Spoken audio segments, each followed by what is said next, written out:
गौ की क्यों होती है, क्या इसका मतलब है? ऐसी व्यवस्था क्यों हिंदुओं ने बनाई? इसलिए बनाई कि रोज आपको इस बात का पता चले कि हिंदू हम हैं, हमारे लिए गौ माता नंबर 1 है, प्रायोरिटी है। उसके बाद सबका नंबर आता है। हमारी सूची, हमारे सम्मानितों की सूची गौ माता से शुरू होती है।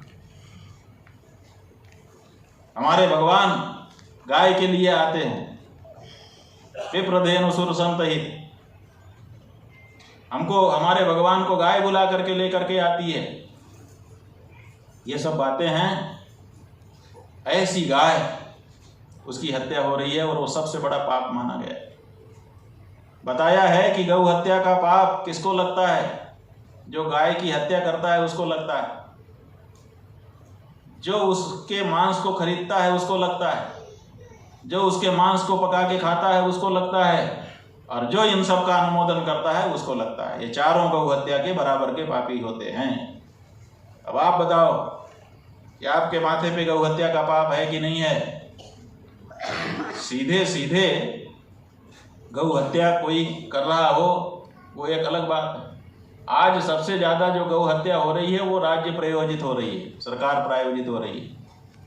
आज गाय के मांस का निर्यात करने के लिए गाय की हत्या हो रही है स्लॉटर हाउसेस में, और उसको हमारी सरकारें प्रायोजित करती हैं। और उस सरकार को बनाते हैं कौन? हम लोग। आप लोग तो बनाते हैं।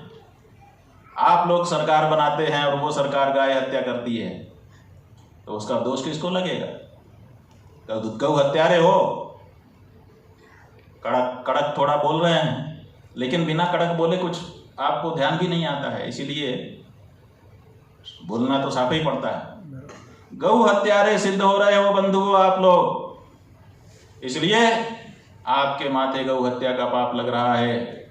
और इसका भोग क्या है? जिस गाय को मारा जाता है उस गाय के शरीर में जितने रोम होते हैं उतने वर्षों तक कठोर नरकों में वास करने का अवसर होता है।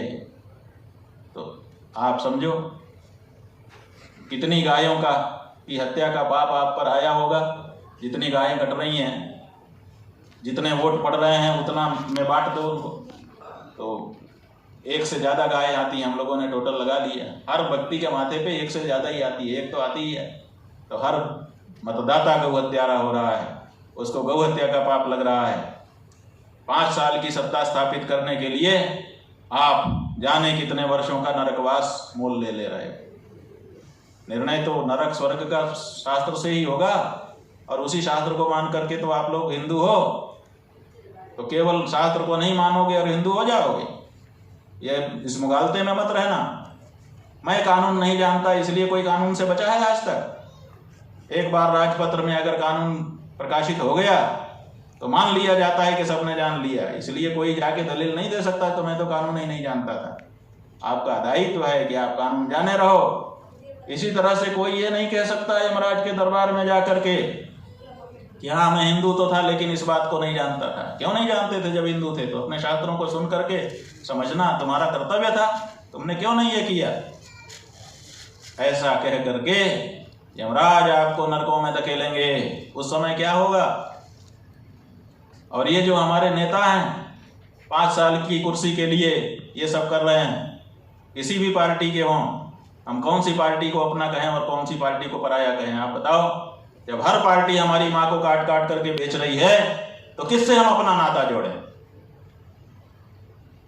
लेकिन एक पीड़ा हृदय में रहती है कि आखिर हमारे हैं, इनका उद्धार कैसे होगा? 5 साल हमको कुर्सी मिल जाए इसके लिए ये जो गायों की हत्या करवा रहे हैं लाखों की संख्या में, इनका क्या होगा? क्या ये नहीं मरेंगे? और मरेंगे तो क्या यमराज के दरबार में इनका न्याय नहीं होगा? और अगर न्याय होगा तो नरक कितने दिनों के लिए इनको जाना पड़ेगा? 5 साल की सत्ता के लिए जाने कितने वर्षों तक के नरक का आप रास्ता बना ले रहे हो। लेकिन कोई धर्माचार्य इस बात को भी उनके कान में कहने को आज की तारीख में तैयार नहीं। कम से कम उनके कान में जाके 2-4 लोग कहें तो उनको भी रात को सोते समय ख्याल आए कि मेरा भी क्या होगा। लेकिन ये कोई कहने वाला नहीं है, और इसीलिए इन सब तरफ से ध्यान हटा करके केवल सत्ता के सुख के आकांक्षी होकर के हमारे नेता लोक के साथ अपना परलोक भी बिगाड़ रहे हैं, और हम उनके अंधे भक्त बन करके अपना भी परलोक बिगाड़ रहे हैं। बंधुओं, हमारा कुछ नहीं कहना है, हमारा केवल इतना कहना है कि या तो आप कह दो कि मैं हिंदू धर्म से हटता हूँ, क्योंकि आपको हम बताना चाहेंगे, समय दिखाओ, कि आप गाय को माता कहते हो। क्यों कहते हो? गाय माता कैसे है? हमसे एक लड़के ने पूछा कि महाराज ये बताइए गाय हमारी माता कैसे है? अगर हमारी माता होती तो जैसी उसकी शक्ल सूरत वैसी हमारी भी होती, जैसे उसके 4 पैर हैं वैसे हमारे भी होते। तो हमारी शक्ल सूरत अलग है, उसकी शक्ल सूरत अलग है, हमारी माता कैसे हो सकते हैं? हमारी माता गाय नहीं। हमने कहा बिल्कुल सही है बेटा, गाय ने तुमको जन्म नहीं दिया इसलिए तुम्हारी जननी नहीं है वो, जननी को भी माता कहते हैं, तुम्हारी जननी नहीं। तो बोला ठीक है। दूसरे से हमने पूछा कि तुम बताओ गाय की माता क्यों कहते हैं?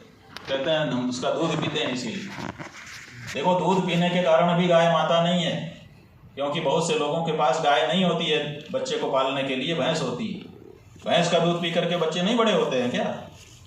बहुत से बच्चे बड़े हो चुके भैंस का दूध पी करके, लेकिन किसी ने आज तक भैंस माता शब्द का प्रयोग किया? सुना कभी आपने? भैंस माता, भैंस ने दूध पिलाया, बच्चे को बड़ा कर दिया, लेकिन भैंस माता नहीं कहलाई। बहुत जगह पे भैंस भी नहीं है, बकरी है, उसका दूध पी करके भी बच्चे बड़े होते हैं, लेकिन बकरी माता कभी शब्द सुना? बकरी माता नहीं होती है। कई जगह ऊँट ऊँटनी है, कई दूसरे और भी ऐसे पशु हैं, वो भी दूध देते हैं, वहाँ के लोग वही पी करके बड़े हो जाते हैं, लेकिन माता का दर्जा नहीं है। इसका मतलब